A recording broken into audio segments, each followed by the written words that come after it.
Hola, ¿cómo están? Espero que bien.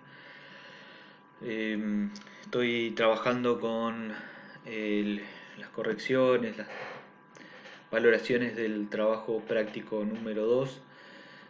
Ya los van a tener, yo calculo que mañana ya van a estar eh, hechas las devoluciones en sus correos. Bueno, quizás para poder entender la complejidad del trabajo, de los procesos políticos y económicos que influyen en este tema tan complejo, lo importante es entender o verlo desde un enfoque histórico.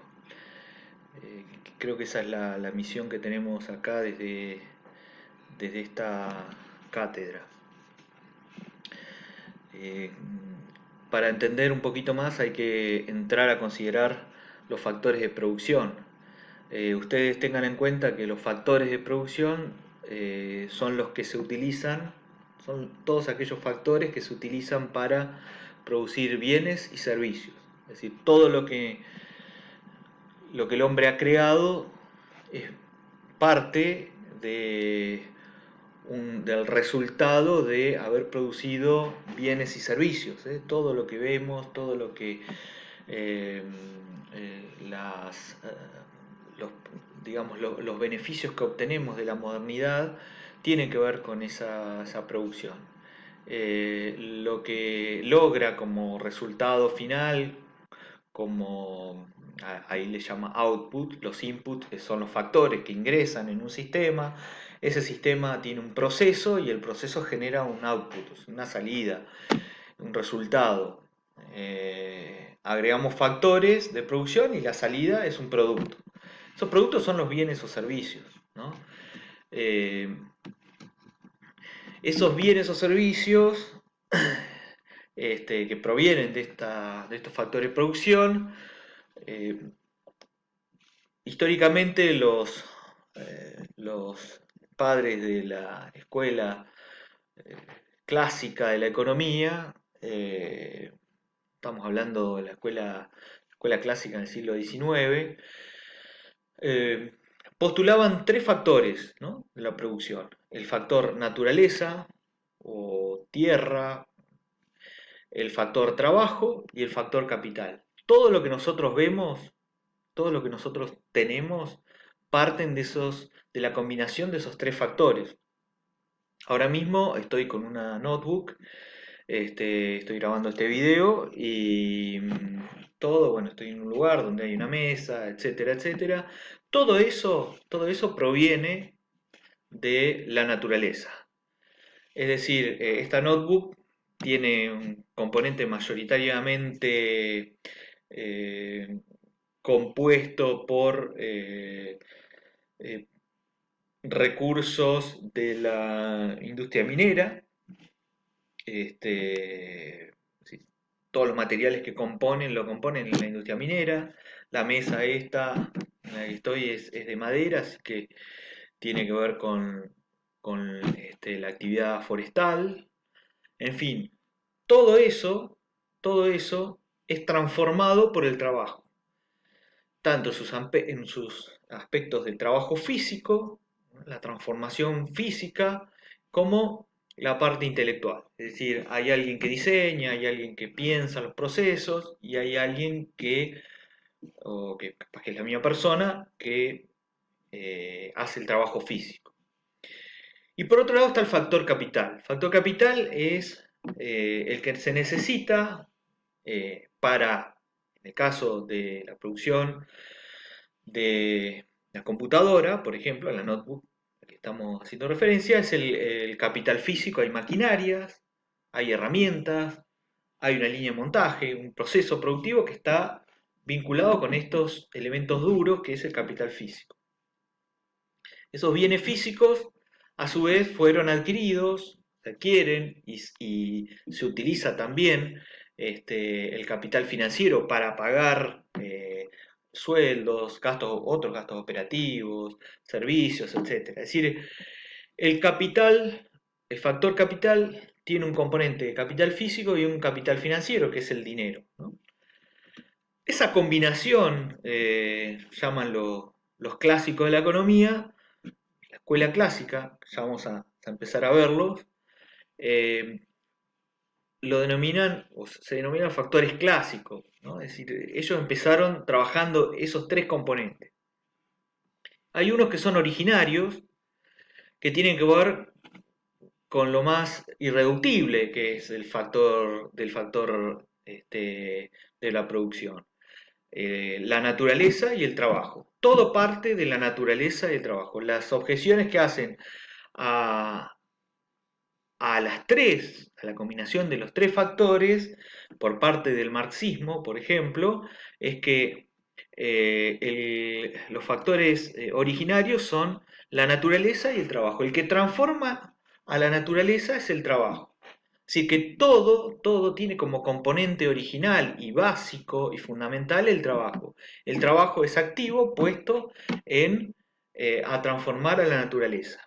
Eso es básicamente lo que podemos entender de los factores, la interacción de los factores naturaleza y trabajo.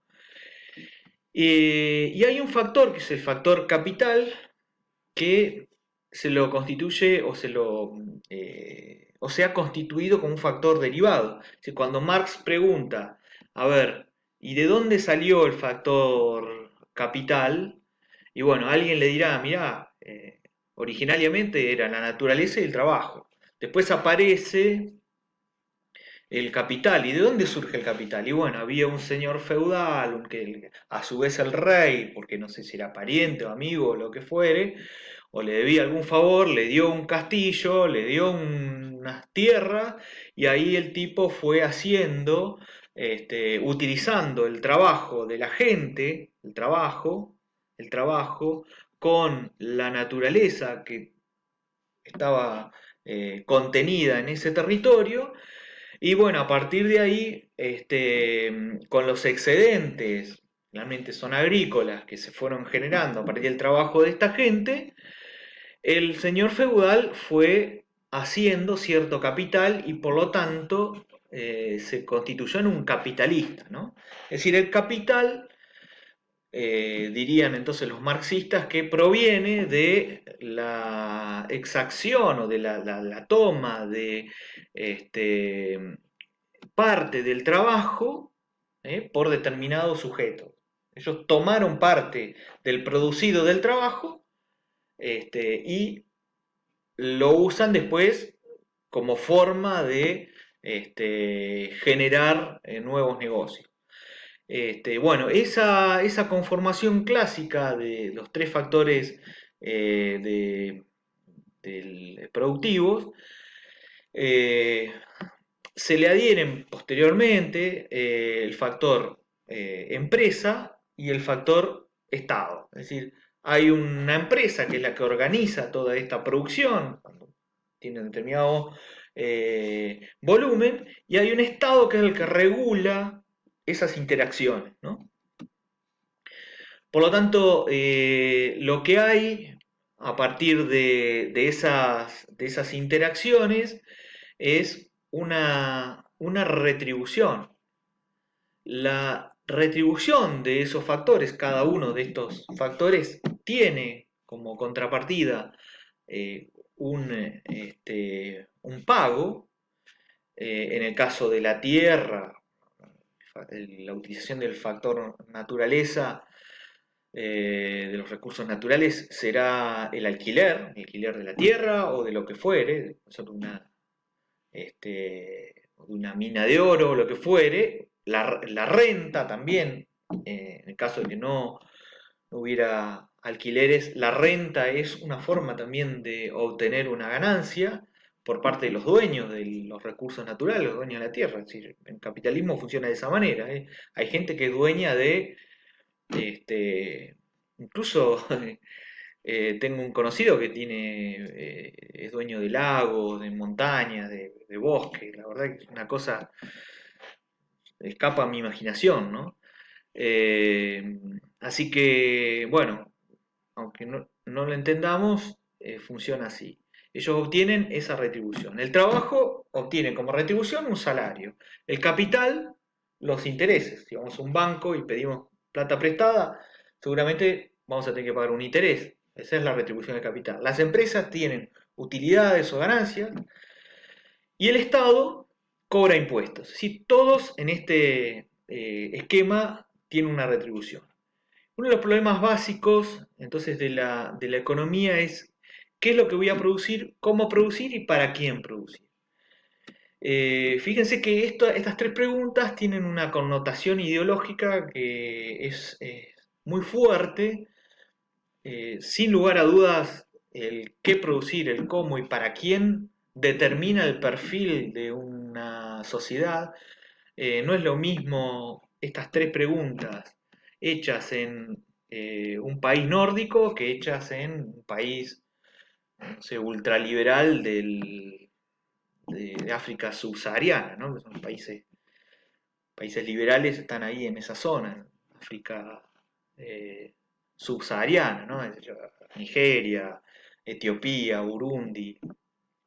Ahora uno de los países que más está creciendo es Guinea Ecuatorial. Bueno, en fin, eso está creciendo con niveles astronómicos de desigualdad, ¿no? Es decir, eso es lo que genera el capitalismo en su versión liberal, ¿no?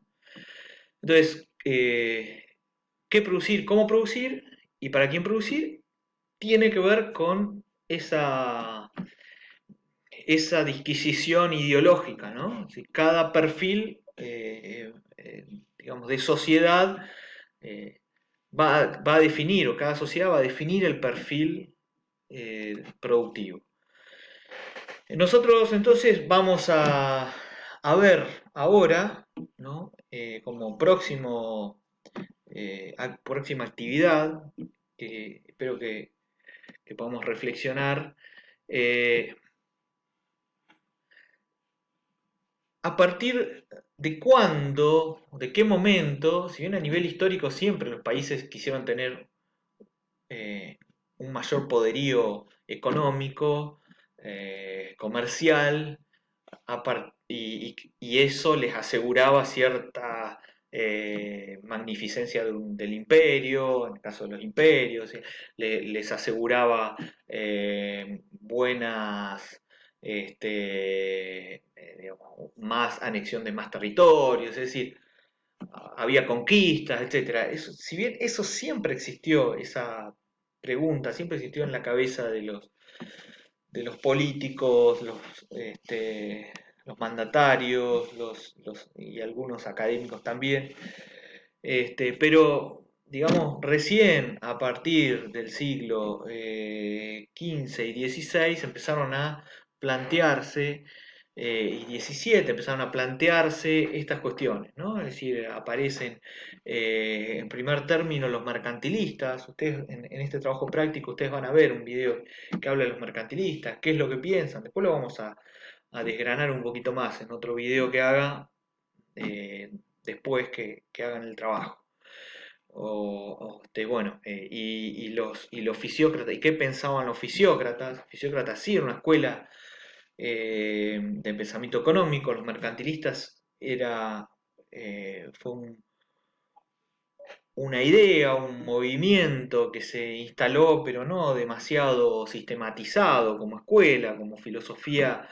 eh, este, Se generó de una manera en la que nosotros podemos pensar que era funcional a determinados intereses en aquel momento. La idea es que ustedes trabajen eh, ponderando o haciendo una especie de resumen de cuáles eran las ideas de los mercantilistas, qué pensaban, eh, y por otro lado, qué pensaban los fisiócratas, es decir, de dónde venía la riqueza, cuál era el origen de la riqueza. Los mercantilistas eh, pensaban que era el comercio, como su propio nombre lo indica, el mercantilista viene de actividad mercantil, y los fisiócratas eh, de la naturaleza, es decir, la naturaleza y sobre todo la tierra era la que generaba esa riqueza. Bueno, Los dejo entonces, les voy a dejar un trabajo práctico y nos estaremos viendo la semana que viene. Muchas gracias y estamos para cualquier consulta.